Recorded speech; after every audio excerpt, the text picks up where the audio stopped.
আজকেও সেই পুরনো একটা আবেদন করতেই হচ্ছে, রক্তদান।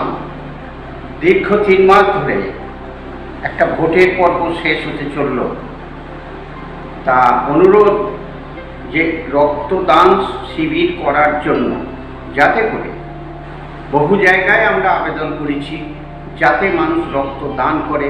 শুধু একটা পিছন থেকে টান, তার ফলে হচ্ছে রক্তটা নিয়মিত যোগান না আসার জন্য অনেক পেশেন্ট তারা বিপদে পড়ে রয়েছে। সেই বিপদ থেকে উদ্ধার করার জন্য আমি অনুরোধ করব থ্যালাসেমিয়া সোসাইটির পক্ষে, যাতে করে আপনারা রক্তদান থেকে বিরত না থেকে রক্তদানটা সূচনা করুন। রাজনৈতিক সমস্যা যা আমাদের আছে তা আছেই, কিন্তু রক্তদানের ক্ষেত্রে রাজনীতির কোনো সম্পর্ক না রেখে রক্তদান করতে হবে, যাতে করে অসহায় মানুষেরা বাঁচার জন্য একটা সুযোগ পায়। তাদের বাঁচিয়ে রেখে আমাদের সংগ্রাম চলুক। তাহলে থ্যালাসেমিয়া যারা আক্রান্ত হয়েছে তাদের রক্তটা সময় তো সময় দিতে হবে। তাহলে রক্তের অনেক গ্রুপ এখন পাওয়া যাচ্ছে না, কোথাও এ পজিটিভ পাওয়া যাচ্ছে না, কোথাও এবি পজিটিভ পাওয়া যাচ্ছে না, কোথাও নেগেটিভ পাওয়া যাচ্ছে না। সেম গ্রুপের ডোনার নিয়ে আসতে হচ্ছে, তবে তারা বাঁচতে পারবে। তাহলে এইরকম একটা চক্রান্ত করে বিপদে ফেলা দেশবাসীর কাছে আমাদের অনুরোধ, যাতে অসহায় মানুষেরা বাঁচার একটা সুযোগ পায়। তার জন্য আপনাদের নিশ্চয়ই অনেক কষ্ট হবে, কিন্তু এই কষ্ট অতিক্রম করার জন্য স্বেচ্ছায় যে একটা রক্তদান, আমি দেখেছি আমাদের এখানে অনেক প্রিয়জনেরা তারা স্বেচ্ছায় এসে রক্তদান করছে, যাতে আমাদের এই বাচ্চারা বাঁচতে সাহায্য পাচ্ছে।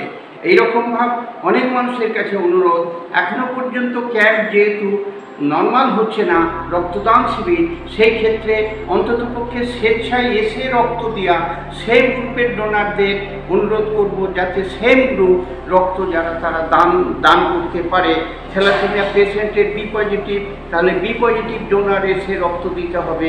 এবি পজিটিভ, তবে এবি পজিটিভ ডোনার এসে রক্ত দিতে হবে। অনুরোধ করব যারা রক্ত দেওয়ার জন্য প্রতিশ্রুতি দিয়েছেন তারা অন্ততপক্ষে এই থ্যালাসেমিয়া রোগীদের জন্য এই ভোট পর্ব সমাপ্ত হওয়ার পরেই থ্যালাসেমিয়া রোগীদের জন্য রক্তদান শিবির গড়ে তোলা। তাহলে থ্যালাসেমিয়া রোগীরা সমাজেরই একটা প্রাণ, তাকে রক্ষা করার জন্য একটা সামাজিকভাবে একটা মুভমেন্ট করা, এটা আমাদের একটা দায়িত্বের মধ্যে আছে। সেই কারণে আমরা অনুরোধ করব থ্যালাসেমিয়া রোগীদের বাঁচানোর জন্য একটা আপ্রাণ চেষ্টা করা। অন্যদিকে আমরা যে কাজটা করে চলেছি, থ্যালাসেমিয়া রোগীর জন্মটাকে বন্ধ করা, এই জায়গাটা, এই যে স্কুল খুলছে, আমরা বিভিন্ন স্কুলে থ্যালাসেমিয়া সম্পর্কে একটা সচেতনতা বৃদ্ধির কাজ সূচনা করে চলি। আবার নতুন করে কাজটা শুরু করব। বিভিন্ন স্কুলে যে রক্ত পরীক্ষার কথা আছে সেগুলো আমরা এবার করব, তাদের বকেয়া কাজটা সমাপ্ত করব, যাতে থ্যালাসেমিয়া রোগী না জন্মায়।